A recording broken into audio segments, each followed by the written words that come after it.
हम लोग पहले से बोल रहे थे कि अमित शाह को निकलना चाहिए, उनका वो पहले से एक तरीपार है, उनके ऊपर एक नहीं दो नहीं 1000 टैगलाइन लग चुका है। महिलाओं के ऊपर इन्वेस्टिगेट करते हैं, उनको उनके पीछे वो क्या बोलते हैं स्टॉकिंग करते हैं, फिर एक के बाद एक जितनी भी आज दिल्ली में ब्रूटलिटी हुई सब ऑब्वियसली दिल्ली पुलिस किसके अंदर है, अमित शाह जी के अंदर है।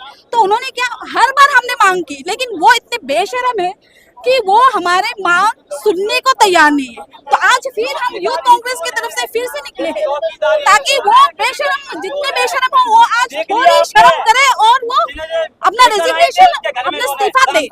मौजूदगी हमारी दिल्ली के इंडियन यूथ कांग्रेस से जंतर मंतर की तरफ जा रहे भीड़ों के साथ है। दर्शकों, ये जो आप पीछे भीड़ देख रहे हैं ये इंडियन यूथ कांग्रेस के तमाम कार्यकर्ता हैं, नेता हैं और इन लोगों का साफ तौर पर ये कहना है जो छात्रों पर जिस तरीके से बर्बरता तरीके से बिहार के सिवान में गोलियां चली है, दिल्ली में जो है वायलेट गन चली है और वाटर कैनन का इस्तेमाल किया गया है, लाठियां चार्ज की गई है और जो दुर्भाग्यपूर्ण इस लाठी चार्ज में जो लगभग कहीं ना कहीं कई सैकड़ों की संख्या में जो स्टूडेंट घायल हुआ है, इसका जवाबदेही तय करना अमित शाह जी का है जो आजकल पार्लियामेंट से गायब चल रहे हैं। ये कहना राहुल गांधी का है जो बीते दिनों उन्होंने प्रेस कॉन्फ्रेंस करके कहा है। कई सारे लोग हम इन तमाम छात्रों से ये भी जानने की कोशिश करेंगे जो क्या वाकई में अमित शाह जी का इस्तीफा लेने के बाद से जो है तमाम चीजें दूर हो जाएंगी, जो समस्याएं हैं वो दूर हो जाएंगी। कई सारे लोगों से बातचीत भी करेंगे। कहाँ से आप लोग आए हैं? कहाँ से आए? यूपी से। यूपी से आए। हाँ। क्या लग रहा है अमित शाह जी का इस्तीफा के बाद ही सारी चीजों की समाधान निकल पाएगा? क्या पता ऐसा हो, होना चाहिए ऐसा, वैसे होना चाहिए। सबका अपना अपना कहना है, होना चाहिए। आइए कई सारे और लोगों से हम बातचीत करेंगे और भी लोग कई कई जगह से आए हुए। कहाँ से आए आप?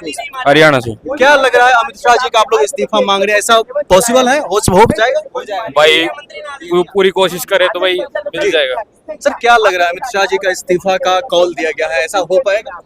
देखिए, हो तो बीजेपी तो ये कहती थी जैसा राजनाथ सिंह ने कहा था कि भाजपा में इस्तीफे नहीं होते, लेकिन जहां देश का युवा खड़ा हो जाता है वहां तो प्रधानमंत्री को भी इस्तीफा देना पड़ सकता है। तो अमित शाह तो अब छोटी सी चीज हो गई है, विकट गिरनी शुरू हो चुकी है, तो पूरी मजबूती से सड़कों पे लड़ाई लड़ेंगे तो इस्तीफा कौन सी बड़ी चीज है। लेकिन सवाल यह है जो अमित शाह जी का ही इस्तीफा क्यों?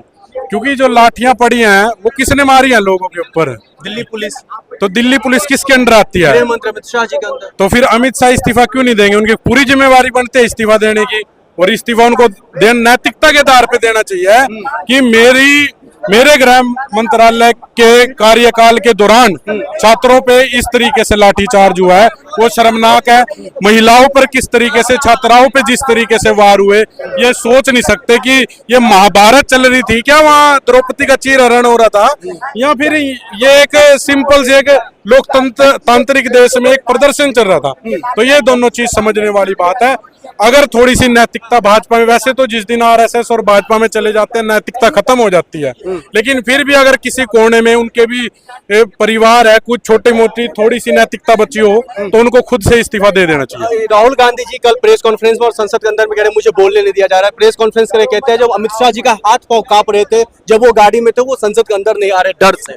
सारी भाजपा डरपोक है, यही तो कारण है। माफी नाम में वाले लोग हैं, जब अंग्रेजों की गोलियां सामने होती थी ना तो ये माफी मांग लेते थे। जो इनके आइडल है ना सावरकर जी, वो तो माफी की चिट्ठी लिख देते थे कि हमारे खिलाफ कुछ ना हो। तो ऐसे ऐसे लोग के वंशज कैसे होंगे? ये डरपोक लोग हैं। सिर्फ ये जब ये हाल हुआ है देश का, तभी तो ये ट्रंप जी के कहने पे अपना युद्ध रोक देते हैं। सर अगर अमित शाह जी इस्तीफा नहीं देते, धर्मेंद्र प्रधान इस्तीफा नहीं दिया, संघर्ष लड़ा गया, छात्रों की जीत हुई, अमित शाह जी इस्तीफा नहीं देते तो आगे क्या करेंगे आप?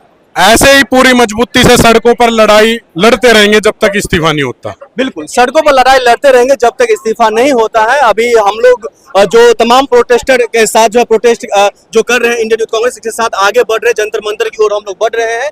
लेकिन जो तमाम जो ये आप चारों तरफ जो भीड़ देख रहे होंगे, एक तरफ सुरक्षा कर्मी है, दूसरी तरफ इंडियन यूथ कांग्रेस के तमाम कार्यकर्ता है, नेता है, छात्र है, तमाम लोग, ये जो भीड़ आपको दिख रहा है ये भीड़ साफ तौर पर दर्शाता है हमने धर्मेंद्र प्रधान का इस्तीफा लेकर के दिखा दिया। राहुल गांधी ने साफ तौर पर कह दिया था प्रधानमंत्री आवास के पास पहुंच करके जो हम इसका इस्तीफा लेकर के ही रहेंगे। और आखिरकार स्टूडेंट की जीत कह लीजिए, कांग्रेस की जीत कह लीजिए, या फिर देश की जीत कह लीजिए, किसी का भी जीत कह लीजिए, लेकिन धर्मेंद्र प्रधान इस्तीफा देते, प्रहलाद जोशी जो है नए शिक्षा मंत्री बन जाते हैं। लेकिन अब अमित शाह जी का इस्तीफा की जहाँ तक की बात हो रही है, तो क्या इस बात में जो क्या वो वाकई में इस्तीफा देते हैं? खैर आगे और भी कई सारे लोग हम इन सब जानने की कोशिश करेंगे।